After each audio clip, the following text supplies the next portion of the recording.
Alright, what's going on guys? Welcome back to the YouTube channel. So today I'm going to give you my 3 top tips that took me from an absolutely novice to professional trader and to give you guys my experience that have helped me throughout the whole entire years. Trading isn't just about finding the picture perfect strategy, it's all about discipline, risk management, and finding more specifically what actually works for you. Now, if you guys are struggling in trading or you are needing that extra boost of what to actually do, especially if you're just starting out in 2025, well, today I'm going to give you guys all of my tips that have helped me throughout the past 7 years and everything that's helped me to be able to trade like you guys see me do live here on YouTube every single day. So let's jump into point number 1. Now, one of the best things you guys want to be doing is sticking to a good routine and being able to show up at consistent times and putting in consistent work. Having a solid routine is going to be very, very key for your guys' success, and it's going to set you up for the best spot, because one of the biggest things in trading when starting out is making sure you can actually get in enough chart time. Now, that doesn't mean you need to be sitting on the charts 24/7. You just need to be consistent as to when you're actually doing that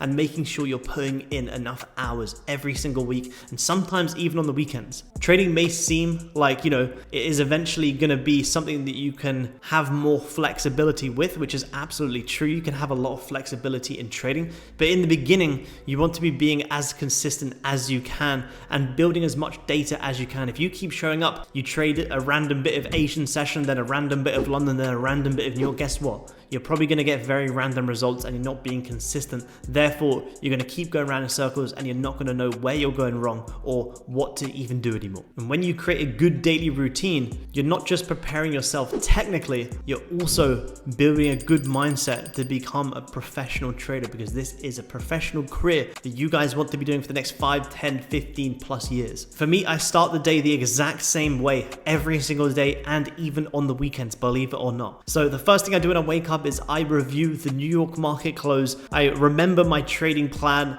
and I plan my levels for the day of how I'm going to execute. So I know when the Asian market opens or when the London market opens, I know exactly what I'm going to do. I know how the previous days close. I know what news is coming up for that day, and I know exactly what I'm going to look for and how I'm going to approach it. I don't come onto the charts, jump straight to the 5-minute and look completely scrambled trying to figure out which way the markets are going to go. And this to me is all about discipline. And the fact that I even do this on a weekend. So for me, the markets close very late on, say, Saturday early morning. So it's very key for me, even on a Saturday morning, to have a quick look at the market close and just to always have an eye on the markets and be prepared and what to look for to come into next week. Then even onto Sunday, I'm already looking back at the markets for a little bit, planning some levels and knowing what I want to look for that week, and more importantly, what news is going to come up for that week, whether it's going to be a very volatile week or maybe a slow week, and I can catch some good trades.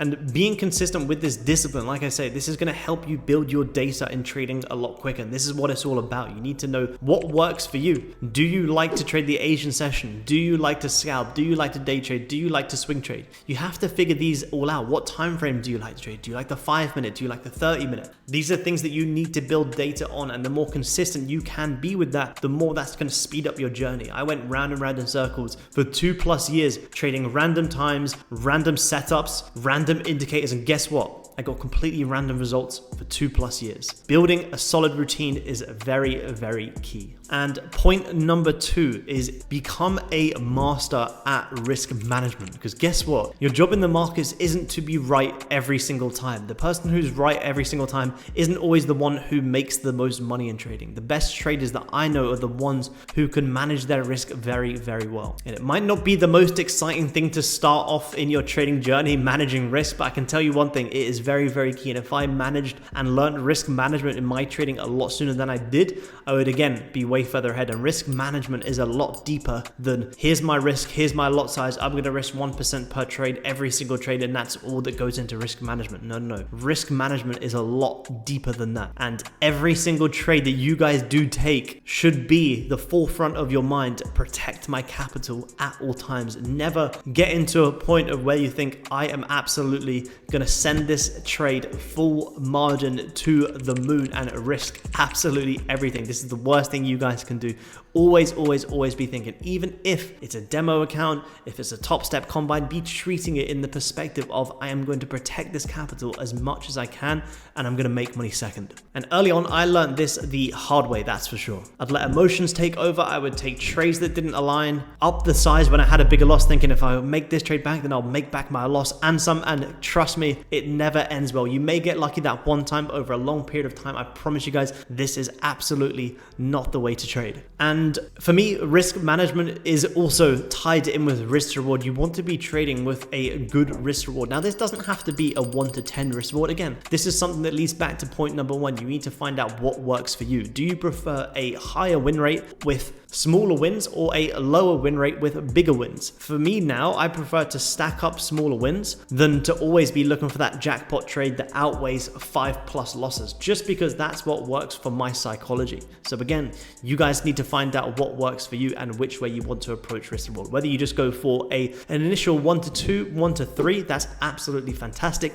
Sometimes you may even get only a 1 to 1, or you may only get less than a 1 to 1 risk reward, because that's just what the markets give you. Risk reward, in my opinion, is never fixed. You manage your risk based off what the markets give you for that exact trade. And for me personally, I dive into risk management a lot in the community, where I do talk about managing my stops based off when the trade goes against me, opposed to having, here's my hard stop loss, I'm just going to let it hit that stop loss. No, I like to manage my risk way before that. But again, that's something that you guys need to test. A lot of people like to have their entry, have their hard stop, have their TP and let it play out. That's totally fine. For me personally, I like to manage my risk much sooner than that. And tip number 3, which we all are a sucker of neglecting in the beginning, and that is controlling emotions and staying disciplined. One of the biggest struggles in trading in the beginning isn't necessarily the markets themselves, it's managing your own emotions and learning to deal with your emotions. Fear and greed are one of the biggest things that can cloud your guys' judgment faster than anything else, even in a winning trade and even in a losing trade. This happens on both sides of the markets, and a lot of impulsive decisions that never end well, that may have worked one time and you guys saw some benefits from it, but I promise you, over a long time, this emotion is going to massively hinder your trading career. And I've been there myself. You want the fast moves, you want to double down on this next trade, you want to take that 10 lot trade and make $1,000, $2,000, $3,000 in this one trade to get out of this big drawdown. But the second you start going down that rabbit hole, that is the second that you already lose in trading. And that is why most people fail, because controlling their emotions and recognizing their emotions, and more importantly, not reacting off them, that's the biggest part. Your emotions in trading, for me anyway, they don't really go. You just learn to deal with them differently. You recognize what triggers your emotions. If I have fear of missing out, if gold just had a big move in the past, I'll try and chase that trade, and that never ends well. Therefore, now if I see a massive move on gold, I'm going to accept that for whatever reason I may have missed that trade. I have fear of missing out. That's fine. Close the charts for a couple of hours, if not a day, and tomorrow I'll come back and I'll execute my plan because I'm in a clear mindset. It's okay to jump on the chart sometimes and just mentally feel like, you know what, I'm just not here today. That's absolutely fine. But you guys want to be writing down what market errors bring up certain human emotions. What triggers these emotions? And how can you recognize these triggers sooner to not make these emotions in the future? And it's always good, I used to have on my computer notes written everywhere of checklists of things that I should be following. When you do your journaling in your trading, make sure you're also journaling your trades as well, writing down what emotion did you feel. In this trade I took a loss. What did I feel going into that trade? Well, I felt quite emotional. I was quite fearful. I didn't want to miss the move. That trade ended up being a loss. Okay, cool. Next time I feel fearful in a trade, guess what? I'm just not going to take that trade. I'm going to sit on my hands, come back in a couple of hours, and I can guarantee you there'll be another good opportunity. And also write down your trading goals as well. It's good to understand, what do you want to get out of trading? Trading isn't a get rich quick scheme. This is a real career that you guys can build a real career out of, but you need to understand your realistic goals of what to get out of this journey. So remember, discipline is what keeps you grounded. Create routines, stick to your plan, and do not let emotions take over, or if they do, let them take over a lot less over time. And in the end, trading is a very long journey. And like I say, this is a very big career for you guys. This is a career that you can be doing for the next 10, 20 plus years. So actually treat it like one. Stop treating it like this is a get rich quick scheme and you guys want to make money after 6 months time, because guess what? Unfortunately, it's just not going to happen. But with these key 3 tips, hopefully this massively helps your guys' journey, and look out for these key things and recognize these emotions, and join us more importantly on the YouTube live streams where you can come along, ask absolutely any questions you guys want, watch me trade live and see what it's like to execute positions, manage risk, manage take profits. And I do it live here on YouTube for absolutely free every single day, 7 till 9 a.m. London time. Trade safe. I'll talk to you guys soon. Peace.